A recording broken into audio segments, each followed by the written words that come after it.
రైట్గా ఓరుగల్లు విలవిలలాడింది, ఖమ్మం కన్నీరు కార్చింది. ఉమ్మడి నల్గొండ జిల్లా వణికిపోయింది.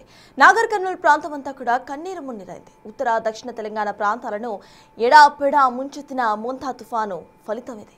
2 రోజుల పాటు కురిసిన భారీ వర్షాలకు ఈ ప్రాంతాలన్నీ కూడా తీవ్ర నష్టాలను చవిచూశాయి. వాగులు వంకలు పొంగి వరద పోటెత్తడంతో అన్ని పంటలు కూడా నీటిపాలయ్యాయి. ధాన్యం కొనుగోలు కేంద్రాల్లో వడ్లు వర్షాలకు కొట్టుకుపోవడంతో రైతుల బాధ అంతా ఇంత కాదు. పల్లె పట్నం అనే తేడా లేకుండా రహదారులన్నీ కూడా ధ్వంసమైపోయాయి.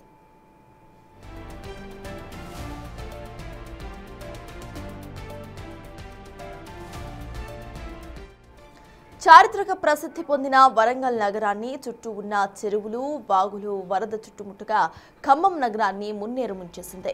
నల్గొండ జిల్లాలో డిండి ప్రాజెక్టు వరదతో వేల ఎకరాల్లో పంట నీటి మునిగిపోయాయి. ఇటు ఉమ్మడి నల్గొండ అటు నాగర్ కర్నూలు జిల్లాల్లో ఉన్న నక్కలగండి ప్రాజెక్టు నిర్వాసితులు తండాలు పూర్తిగా కూడా జలదిగ్బంధంలో చిక్కుకుపోయి ఉన్నాయి. రాష్ట్ర వ్యాప్తంగా వర్షాలు వరదల నేపథ్యంలో జరిగిన దుర్ఘటనలో 12 మంది మృతి చెందారు, 4 గల్లంతయ్యారు. సుమారు 4.47 లక్షల ఎకరాల్లో వివిధ పంటలు దెబ్బతిన్నాయని అధికారులు అంచనా వేశారు. చాలా చోట్ల రోడ్లు తెగిపోవడంతో రాకపోకలు బంద్ అయ్యాయి.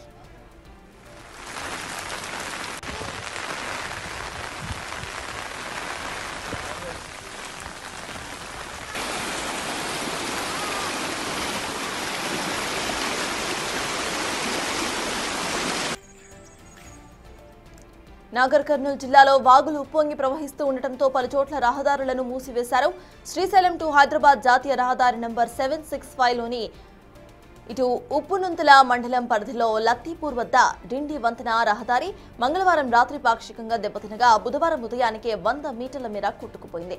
దీని పునరుద్ధరణకు చర్యలు చేపట్టిన అధికారులు వాహనాలను కొండారెడ్డిపల్లి మీదుగా మళ్లించారు. జిల్లాలోని దాదాపు 12 చోట్ల రోడ్లపై నుంచి వరద ప్రవహించింది.